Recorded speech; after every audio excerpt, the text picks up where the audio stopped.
In today's news, fluoride, pesticides, and heavy metals, your brain is under attack in America by common chemicals found in water, food, and prescription medications. Saudi Arabia bolsters maritime security with cutting-edge technology amid regional tensions.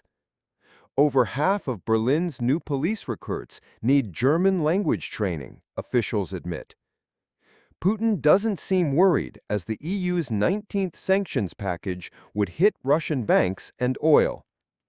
Peyman Moda Dehere warns of the self-incriminating trap called IRS Form 1040. Budapest is back in the game, making corporatism great again. Is it too late to establish a Department of Peace? Got anxiety, depression, or bipolar disorder? Got brain fog? Got irritable bowels? Look no further than the dangerous chemicals big food puts on crops and in processed food so they have a longer shelf life, while ruining your life. It's all about the money, and if you shop and eat blindly, there's a big price to pay and it's your livelihood. Think about this for a while. Chemical exposure is damaging mental health. A massive review of over 400 studies suggests pesticides, heavy metals, plastics, and food additives are silently harming brain function, contributing to skyrocketing rates of depression, anxiety, and cognitive decline, especially in younger generations. Everyday sources pose hidden risks: neurotoxic pesticides in crops, heavy metals in soil and water, ultra-processed foods full of untested additives, and hormone-disrupting plastics in packaging all combine into a chemical cocktail that regulatory limits don't fully address. Younger people are hit hardest. Traditional mental health risk factors no longer explain why nearly half of adults aged 18 to 24 report serious mental distress compared to less than 10% of older generations. Lifetime exposure to these chemicals may be a missing piece. Practical steps can reduce exposure, choosing organic produce, limiting ultra-processed foods, avoiding plastic containers, especially when heated, filtering drinking water, and supporting natural detox pathways through sleep. Exercise and antioxidants can help lower chemical burden and protect mental health. Why your mental health is under chemical attack and what you can do now. Rates of depression, anxiety, and brain fog are surging worldwide, and traditional explanations, stress, social media, or lifestyle pressures, no longer fully explain the trend. A sweeping review of over 400 studies published in Neuroscience Biobehavioral Reviews points to a more unsettling culprit: chemicals in our food, water, and environment are systematically harming our brains. For older adults, mental health generally follows predictable patterns tied to employment, education, relationships, and physical activity. But for younger generations, these patterns no longer hold. Nearly half of adults aged 18 to 24 now experience serious mental distress, compared to less than 10% of their grandparents' generation. Researchers increasingly suspect that lifelong exposure to neurotoxic chemicals, beginning before birth, is undermining mental health on a massive scale. One key factor is pesticides. Modern agriculture uses more than 3 million metric tons of pesticides annually. These chemicals linger in food and accumulate in the human body, disrupting brain function. Organophosphates interfere with neurotransmitters, while neonicotinoids target the same receptors as nicotine. Dozens of other compounds, designed to kill pests, may be altering human neurochemistry.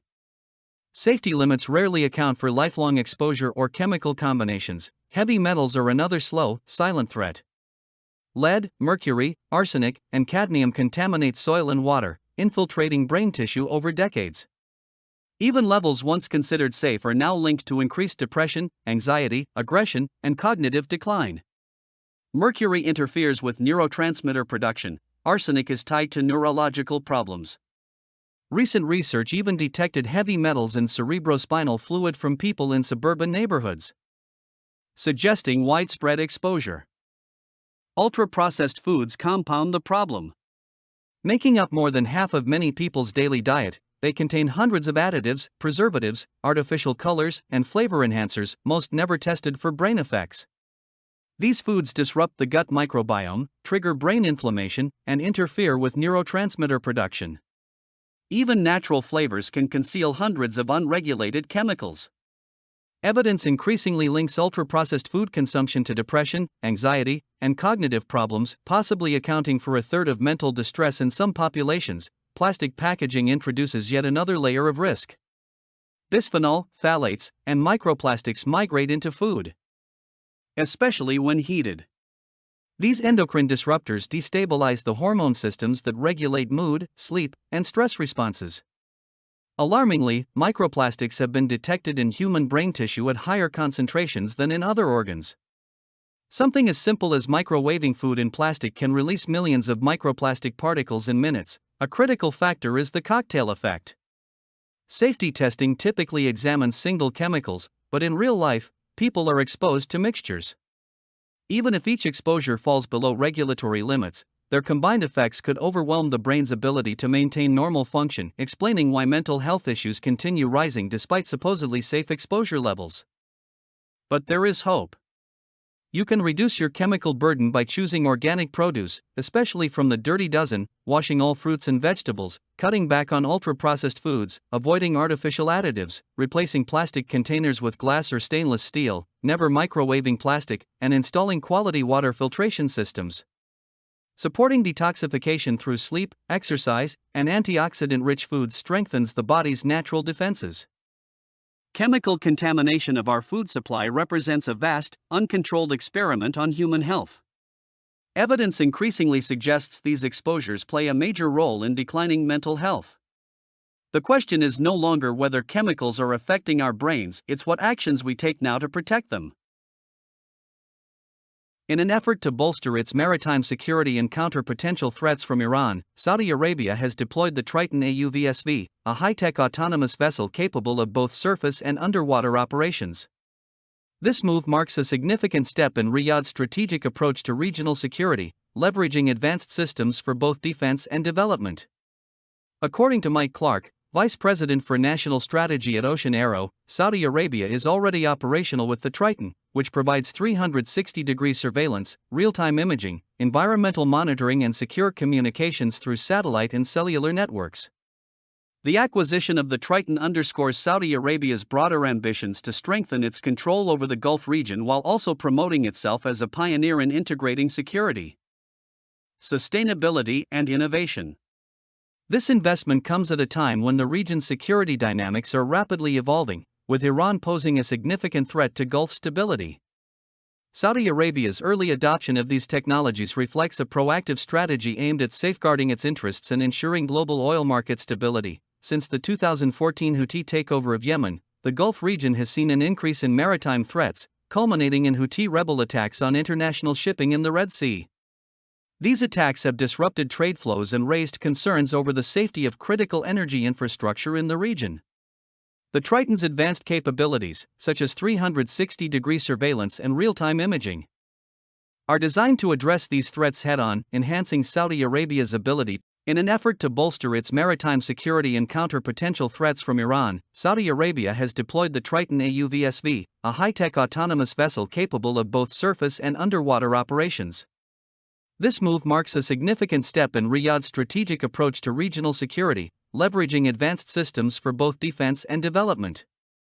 According to Mike Clark, Vice President for National Strategy at Ocean Aero, Saudi Arabia is already operational with the Triton, which provides 360-degree surveillance, real-time imaging, environmental monitoring and secure communications through satellite and cellular networks. The acquisition of the Triton underscores Saudi Arabia's broader ambitions to strengthen its control over the Gulf region while also promoting itself as a pioneer in integrating security, sustainability, and innovation. This investment comes at a time when the region's security dynamics are rapidly evolving, with Iran posing a significant threat to Gulf stability.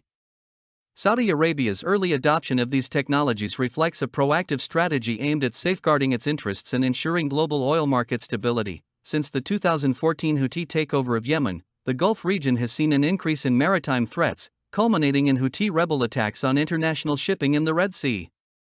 These attacks have disrupted trade flows and raised concerns over the safety of critical energy infrastructure in the region.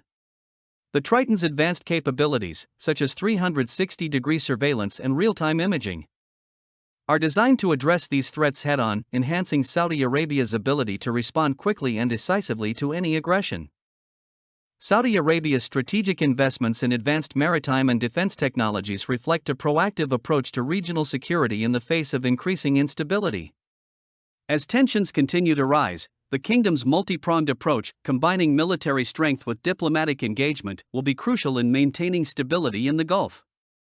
With Iran's growing influence and the proliferation of non-state actors in the region, Saudi Arabia's efforts to secure its maritime borders and energy infrastructure are more important than ever. The deployment of the Triton and its partners marks a significant step toward a safer and more secure Red Sea region, setting the stage for future regional cooperation and stability. For some reason, Germany loves recruiting migrants into its police force in the name of diversity. In 2022, roughly 42% of police recruits who took the most common path into Berlin's police force were migrants or came from migrant families, according to a major survey, 37% including all pathways. What's more, Berlin is the only German state where the proportion of new police recruits with a migration background matches or exceeds the city's own population share, 35%, according to that same survey. Now, shocker, roughly 55% of Germany's new police recruits don't meet German language standards for the job, so obviously that percentage of migrant recruits went way up. Out of 240 police trainees who began their training in spring 2025, a staggering 132 recruits, roughly 55%, need extra German language support, the Berlin police confirmed to News, via Apollo News. The problem, authorities say, hits hardest in the first semester of training. About half of the new recruits require regular language support at the start of their training, the police statement said. However, they noted that the need for assistance drops over time as recruits progress through the program. No word on where these recruits are migrating from. Maybe it's the Poles? The Turks, police blame broader social decline. Berlin's police stress this isn't just a law enforcement issue, it's part of a nationwide trend of falling written language skills. Authorities cited multiple causes: teacher shortages, increasing diversity in classrooms, rising demands on schools, particularly in German language instruction and digital media literacy. The agency also pointed to cultural and technological shifts as contributing factors. Young people are growing up in a world where written text is everywhere, the statement said, but that doesn't mean they're writing it correctly. There are hardly any error-free texts anymore, the police noted, blaming a growing reliance on technology like spellcheck, autocorrect, and AI tools for weakening spelling and grammar skills. High stakes for future officers, for Berlin's future officers. Language proficiency isn't optional, it's required by law. Police trainees must demonstrate C2 level German fluency, the highest possible level under the Common European Framework of Reference, by the end of their training. That proficiency is tested through a final exam.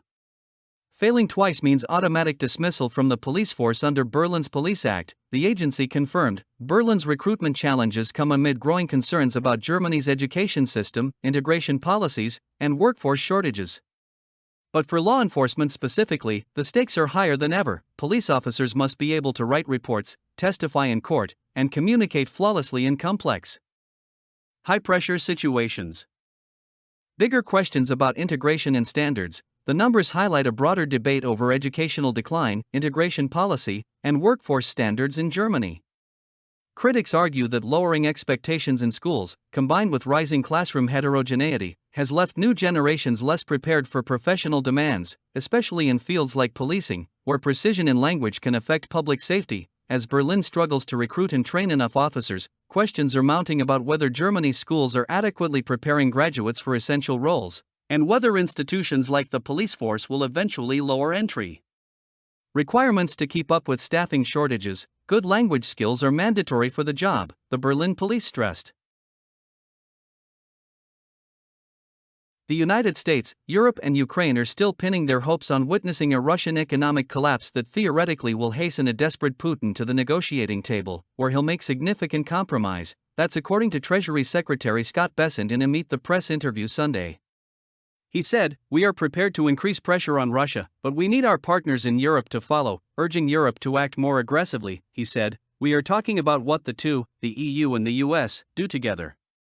But we need our European partners to follow us." At this moment, the European Union is considering a new round of sanctions targeting several Russian banks and energy firms, which would mark its 19th package. The newest round would take aim at Russia's payment and credit card networks, cryptocurrency exchanges, as well as impose additional restrictions on its oil trade. In total, it would target about half a dozen Russian banks and energy companies. The action is expected to be coordinated after EU representatives meet this week in Washington with Trump admin officials.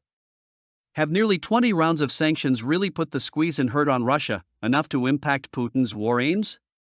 So far, the evidence has not been compelling. With each new round of sanctions going back to 2022, it remains the same mantra from people like European Commission President Ursula von der Leyen, who previewed starting early last month. We have adopted 18 packages so far, and we are advancing preparation for the 19th. This package will be forthcoming in early September, she reasoned. We need to prepare the 19th package so that Russia sees that we are serious. We must continue to limit Russia's potential. The EU's position is that the sanctions pressure will eventually President Putin to the negotiation table. The state of the battlefield in eastern Ukraine strongly suggests that the Kremlin could care less if Europe and the US are serious, as Russian forces have kept slowly advancing piecemeal, and even last month penetrated into the central oblast of Dnipropetrovsk. This also comes off Putin's time in Beijing, which sent a message to the world doubling down on trade commitments in defiance of Washington, also involving India. As far as another round of major sanctions, it's looking like President Trump will probably pull the trigger, given events like Sunday's record-breaking drone and missile attack on Kyiv and across Ukraine will only ramp up the pressure on him to act, amid the urgings of hawks. He might be more interested in salvaging bilateral US-Russia ties, however. Certainly the Russians have had a favorable approach to this. Germany's Deutsche Welle reviews Russia attacks with 805 drones and 13 missiles, most of which were intercepted. According to Ukraine's Air Force, strikes hit residential areas in Kyiv, killing at least 2 people, and set fire to one of the main government buildings. Ukraine's president and prime minister continue to urge global allies to ramp up pressure on Russia by strengthening sanctions against country. That attack marked the first time that high-level decision-making centers of the government were attacked, as the Cabinet of Ministers building was set ablaze.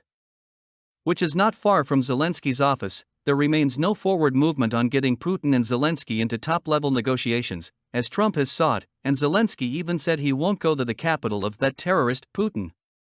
Such rhetoric will ensure that a meeting doesn't happen, and Zelensky and Europe seem content with this even as untold numbers continue dying by the day on the eastern battlefield.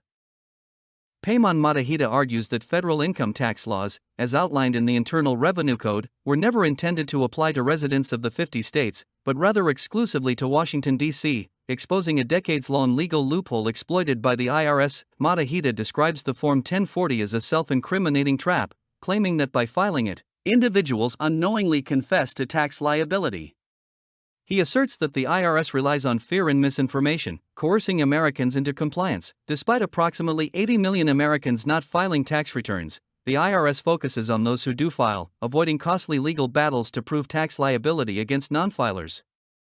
Matahida's own experience of not filing for 30 years without IRS prosecution supports his claims. Matahida criticizes the Federal Reserve's monetary policies, arguing that money printing devalues wages and acts as a hidden tax, contributing to inflation and the erosion of purchasing power. Matahida urges Americans to educate themselves, verify tax obligations and take control of their financial destiny.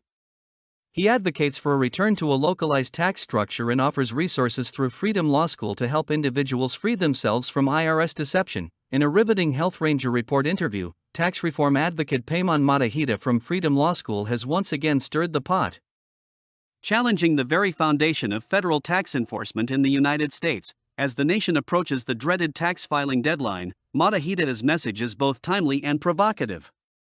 The federal income tax system is not only corrupt, but also legally inapplicable to most Americans. Matahida's central claim is that the federal income tax laws, as written in the Internal Revenue Code, were never intended to apply to residents of the 50 states. Matahida's claims are backed by some startling statistics. According to IRS estimates, there are approximately 80 million non-filers in America, people who earn above the minimum exemption amount but choose not to file tax returns.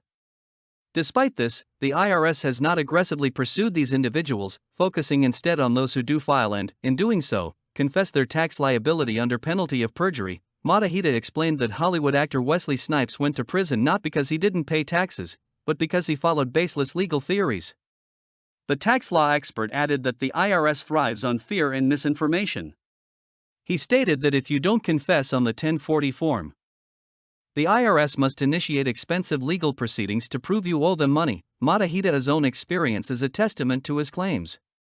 As a 30-year veteran of tax resistance, he has openly not filed or paid income taxes, yet the IRS has never been able to indict him or put him in prison. Matahida also highlighted the insidious nature of the Federal Reserve's monetary policies. Adams commented that the Federal Reserve's money printing devalues wages, acting as a stealth tariff on every dollar earned, and he drew a comparison to the hyperinflation experienced in Zimbabwe.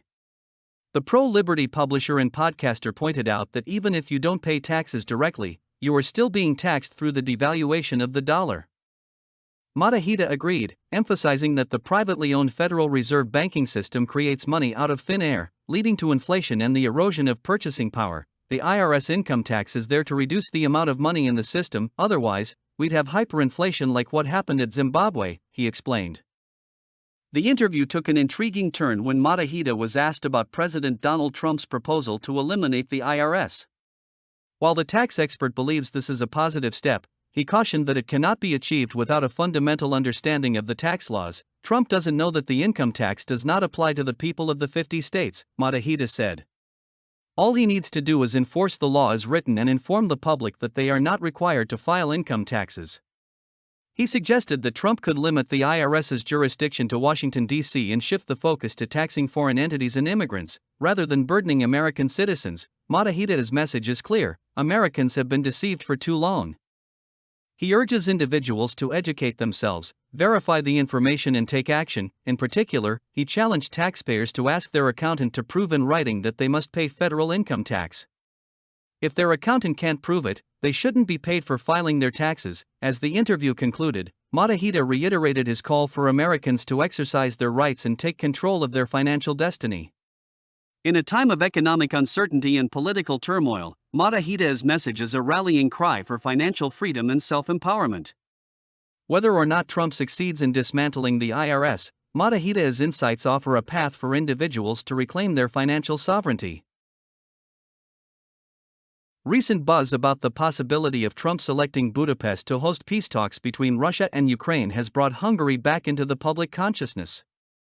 During the Biden years, Viktor Orbán's Hungary was relegated to something of a footnote and regarded with distaste by the reigning administration.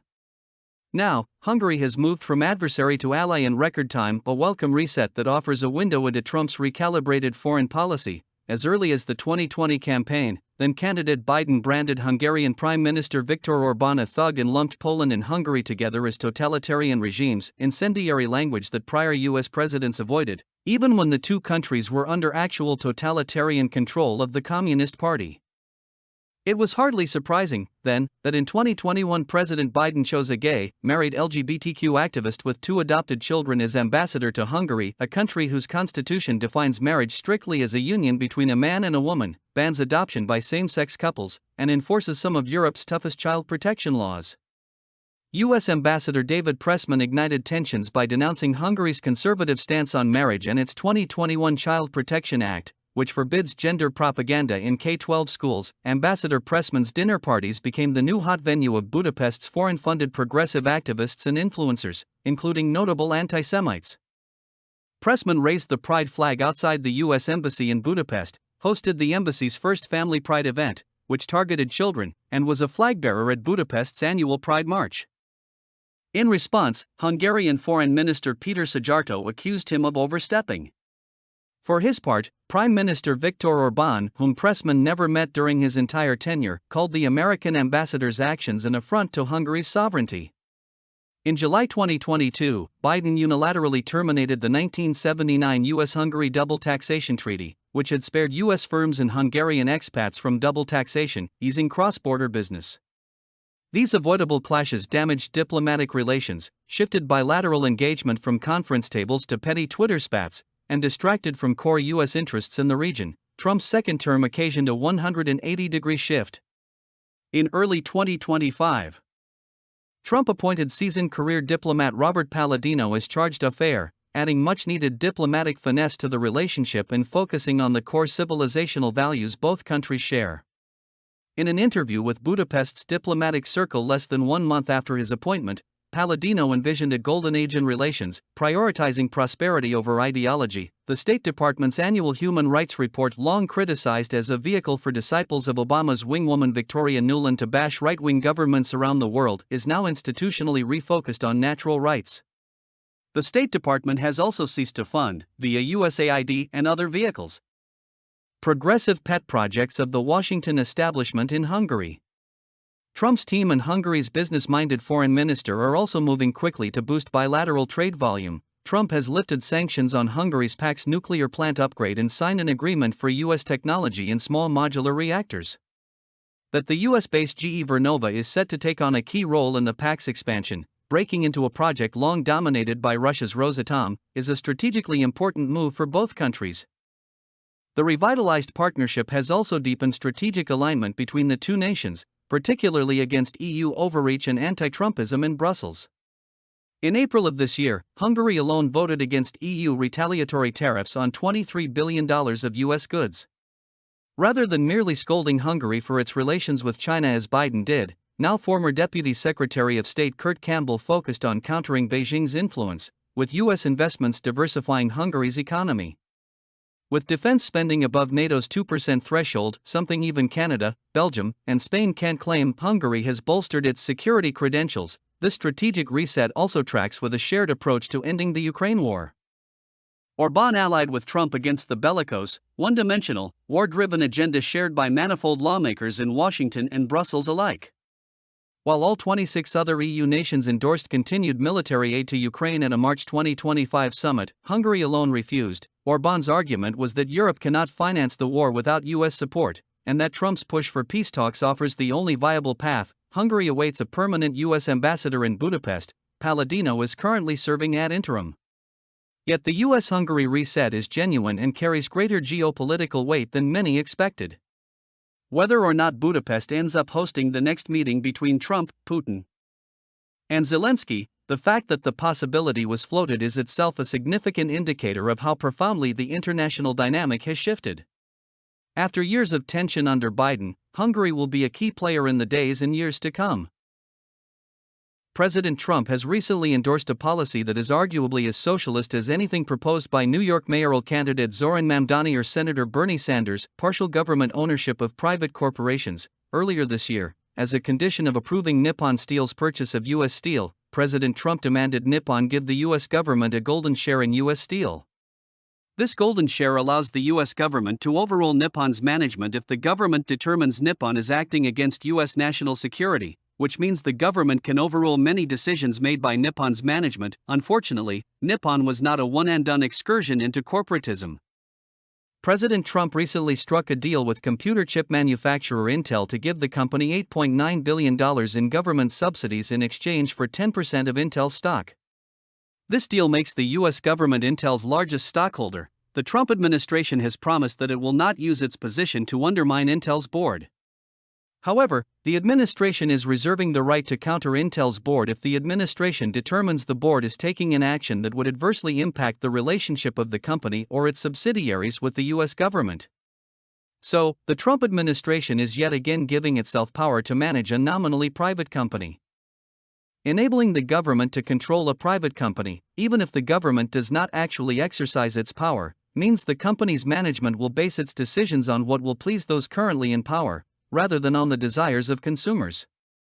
Government investment in corporations will cause politicians to make decisions based on what will profit the companies the government has invested in, while those companies' competitors will seek to attract government investment in order to win special privileges for themselves.